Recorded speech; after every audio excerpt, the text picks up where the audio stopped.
For the first time in her adult life, she was unemployed. It was the first thing that popped into Olivia Quinn's head when she opened her eyes, just as it had been for the last month since she quit her job. Or, rather, been forced to leave.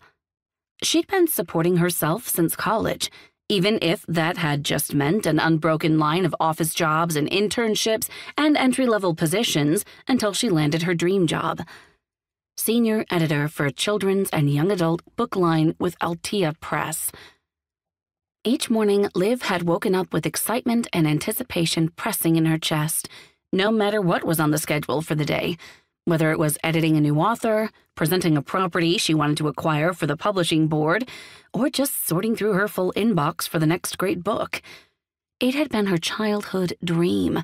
She was good at it, and every day she'd been grateful to sit down at the computer in her living room, look out onto the sweep of native Colorado trees and grasses outside her window, and do what she loved most in the world. Until now. Liv pushed back the covers on her bed and swung her bare feet to the cool wood floor, shoving down the negative thoughts that threatened to crowd in. Once she started down this road, she knew it was a short slide to all the other worries that came along with being unemployed, like how she was going to pay her bills and what was she going to do with her life. It will all be okay, she told herself brightly, willing herself to believe it. She stood up straight, stretched her hands overhead, and then bent to place her palms on the floor, breathing into the stretch in her back and hamstrings. Thanks to her twice-weekly Pilates sessions, her body didn't feel nearly as old as her weary brain. Unfortunately, those workouts had been the first things to disappear along with her job. Another thing she couldn't dwell on this morning.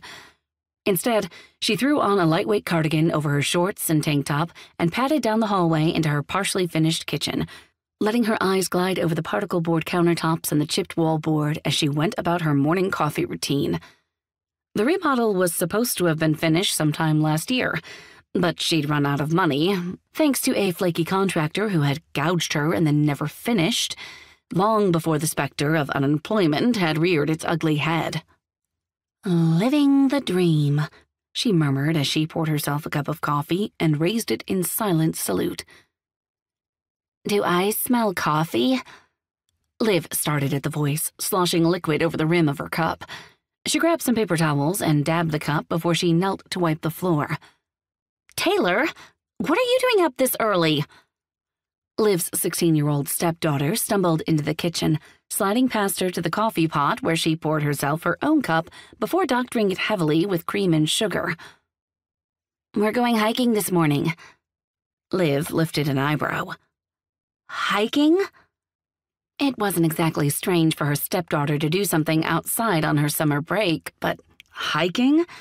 She wasn't sure that the girl owned footwear other than Doc Martens, and her all-black wardrobe was certainly going to be unpleasant out in the blinding Colorado sunshine. Liv could tell from the temperature in the house this morning that it was going to be a hot one.